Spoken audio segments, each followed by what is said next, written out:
C'est une forte délégation mixte RDC-Afrique du Sud qui est descendue à la frontière de Kasumbalesa avec à sa tête Marc Ekila Likombo, ministre congolais des Transports, et sa collègue sud-africaine Sindisiwe Chikunga. Pour cause, étudier les voies et moyens de décongestionner la route Kasumbalesa et rendre fluide le trafic.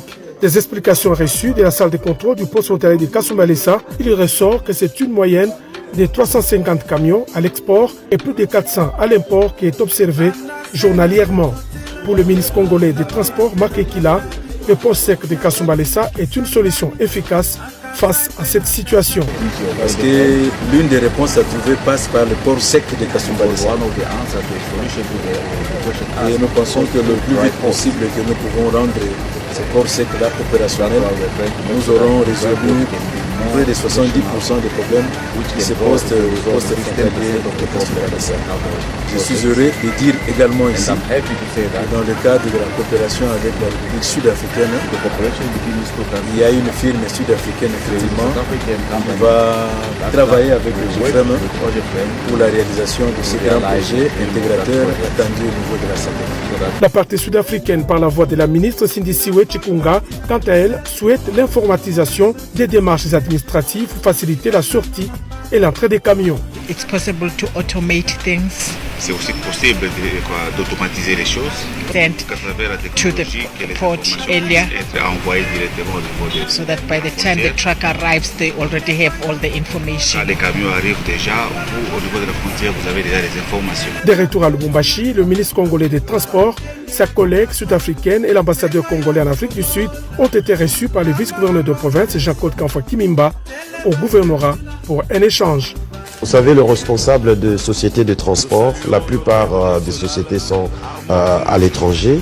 Alors, ils se font représenter par des gens qui habitent à Kasumbalesa ou soit à Lubumbashi, qui suivent les mouvements de camions.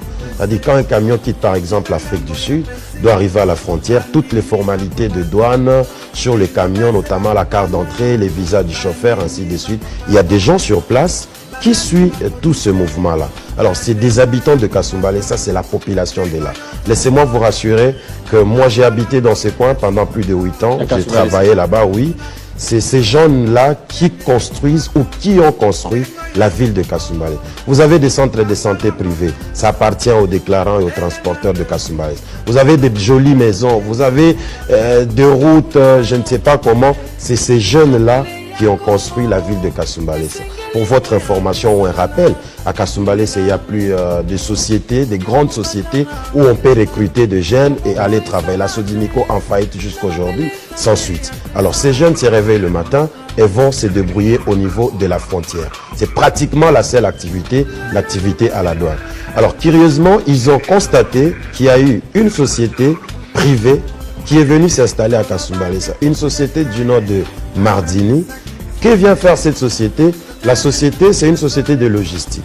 Elle accompagne le transporteur dans les formalités à l'entrée, tout comme à la sortie des camions. Alors, les représentants des transporteurs qui sont à Kasumbalesa se sentent menacés. Ils ont vu leur travail être menacé.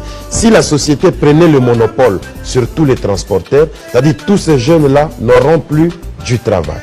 C'est-à-dire, ils sont en train de prendre le contact de tous les transporteurs. Mardini contacte tous ces transporteurs pour que les formalités passent par leur société. Et du coup, ça a créé une frustration et il y a eu un soulèvement. Il n'y a pas eu de...